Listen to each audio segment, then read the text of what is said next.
అందరికీ నమస్కారం. నేను మీ దేవి.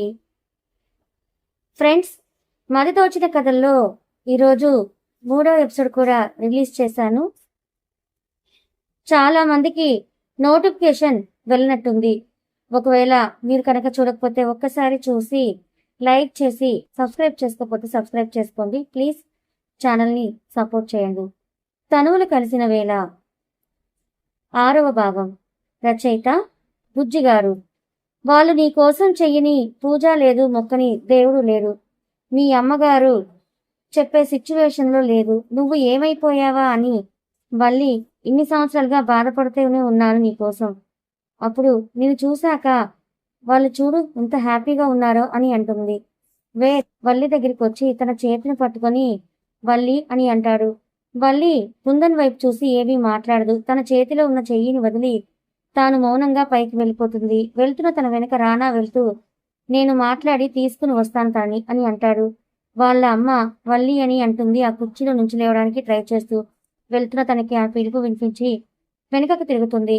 కుర్చీలోంచి నిలబడటానికి ట్రై చేస్తూ కన్నీళ్లతో వల్లీనే చూస్తున్న తన దగ్గరికి వల్లి వచ్చి అమ్మా అని అంటుంది. ఆ మాటకి తను లేచి వల్లీని హత్తుకొని మొహం నిండా ముద్దులు పెడుతూ చిటి తల్లి మళ్ళీ నిన్ను చూస్తానని అనుకోలేదని ఏడుస్తూ అంటుంది. తాను కూడా వాళ్ళ అమ్మని పట్టుకొని మౌనంగా ఉంటుంది. అందరూ వాళ్ళ దగ్గరికి వచ్చి వల్లిని ప్రేమగా చూస్తూ ఉంటారు. వాళ్ళందరి దృష్టిలో కళ్ళల్లో కనిపిస్తున్న ప్రేమకి వాళ్ళు తనని ఎంతగా మిస్ అయ్యారో అర్థమవుతుంది. వేద వచ్చి వల్లితో నువ్వు ఈ ఫంక్షన్ ఎంజాయ్ చేయి, మనం మళ్ళీ మాట్లాడుకుందాం అని. అంతేనా అన్నయ్య, వల్లిని పైకి తీసుకెళ్ళు, అందరికీ తన వైఫ్ కుందన్ ఫ్యామిలీ వారసురాలు అని చెప్పి వాళ్ళ ఫ్యామిలీని అందరికీ పరిచయం చేస్తాడు. అసలు వల్లి వాళ్ళకి ఎలా కనిపించిందో, ఆనంద్ వల్లిని లక్ష్మి వాళ్ళకి ఎలా ఇచ్చారో ముందు ముందు తెలుసుకుందాం. వల్లి రానా ఫంక్షన్ చాలా గ్రాండ్ గా జరుగుతుంది. వల్లి కుందన్ ఫ్యామిలీ వారసురాలని తెలిసిన తర్వాత ప్రతి ఒక్కరూ రానా వల్లిని చూసి ఇద్దరు రాజవంశీయులు ఇలా పెళ్లితో దగ్గరయ్యారని అంటారు. రానా జయదేవ్ సింహ ఫ్యామిలీ కూడా ఒకప్పటి రాజవంశానికి చెందిన వాళ్లే. ఇంకా కుందన్ అనే ఒక రాజవంశానికి చెందిన వాళ్ళు. ఇప్పుడు ఈ తరంలో ఇరు కుటుంబాలు ఇలా పెళ్లి పనంతో కలిశాయి. ఇద్దరు వ్యాపార రంగాల్లో ఇంకా సేవా రంగాల్లో మంచి స్థాయిలో ఉండి అందరికీ సహాయం చేస్తున్న ఫ్యామిలీస్. ఫంక్షన్ అయిపోయింది. అప్పటికే టైం 11 అవుతుంది. ఆనంద్ వల్లి గారు వల్లి పక్కన కూర్చొని తన చెయ్యిని పట్టుకుంటారు. కూర్చొని కుళ్ళుకునే బ్యాచ్ గురించి తర్వాత చెప్తాను. హ్యాపీ మూమెంట్ లో వాళ్ళ గురించి ఎందుకు, అందుకే వీళ్ళ మధ్యలోకి తీసుకురాను. అందరూ వల్లిని చూస్తూ ఉంటారు. వల్లి నాన్నగారు వల్లి దగ్గరికి వచ్చి తనని చూస్తూ ఉంటాడు.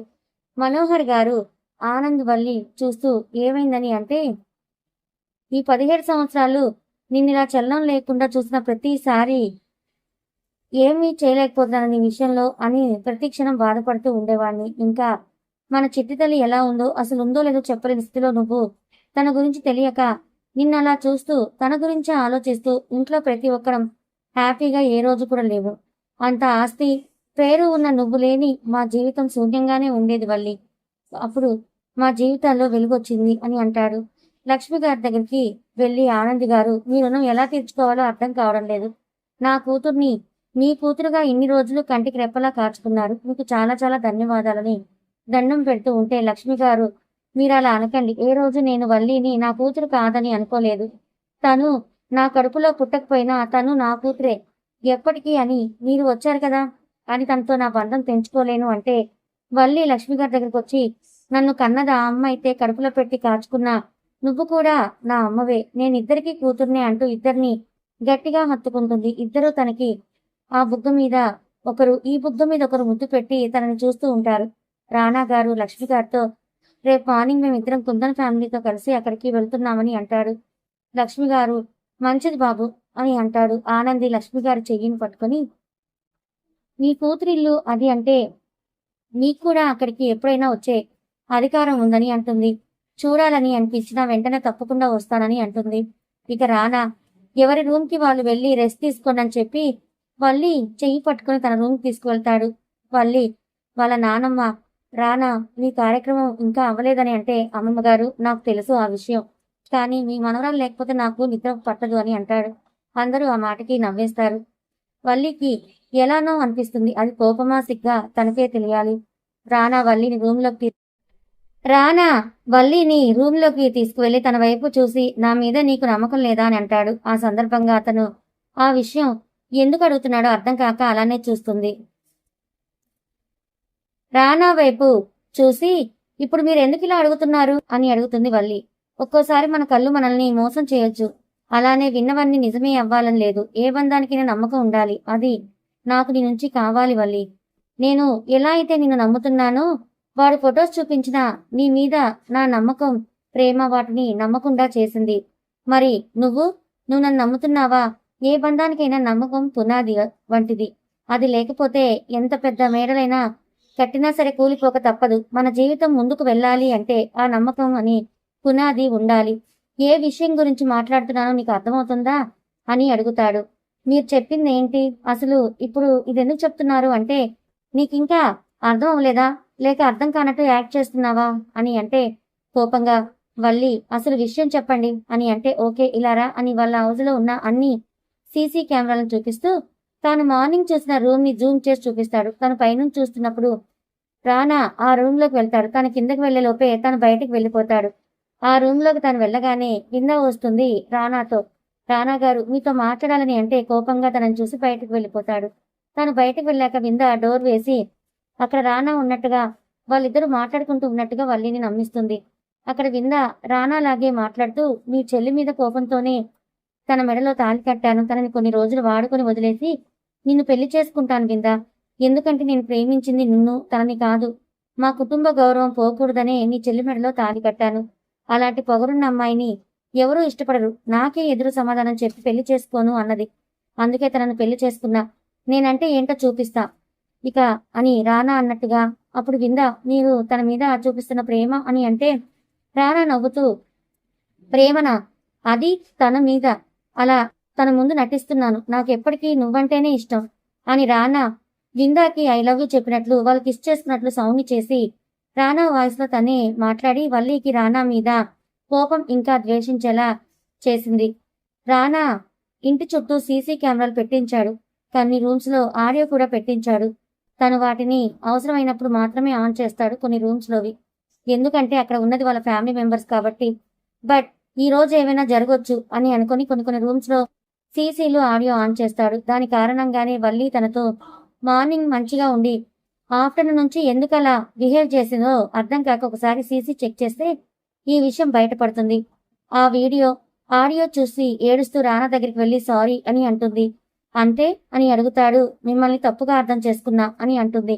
తప్పుగా కాదు వల్లి, నమ్మకం లేదు అందుకే ఇలా అర్థం చేసుకున్నామని అంటే ఏడుస్తూ సారీ అని చెప్పాను కదా అని అంటే నాకు ఇలా చెప్తే సరిపోదు అని అంటాడు. మరి ఎలా చెప్పాలి అని అంటే ఇలా అని తనని తన ఒళ్ళో కూర్చోపెట్టుకుని తన పెదవులను అందుకొని ముద్దు పెట్టి ఇలా చెప్పాలి. ఇప్పుడు చెప్పు సారీ అని అంటాడు.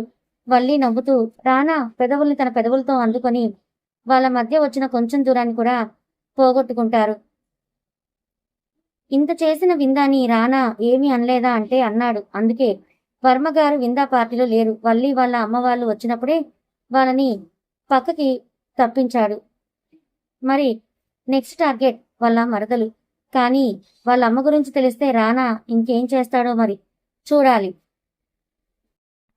ఇద్దరి పెదవులు దాహం తీరక వాళ్ళకి ఇంకా ఏదో కావాలనే తపన. కానీ వల్లి రానాని వదిలి రానా గారు ఈ రోజు మనం వ్రతం చేశాం, తప్పు వదలండి అని రానా చేతుల్ని తన నడుము మీద నుంచి తీయడానికి ట్రై చేస్తుంది.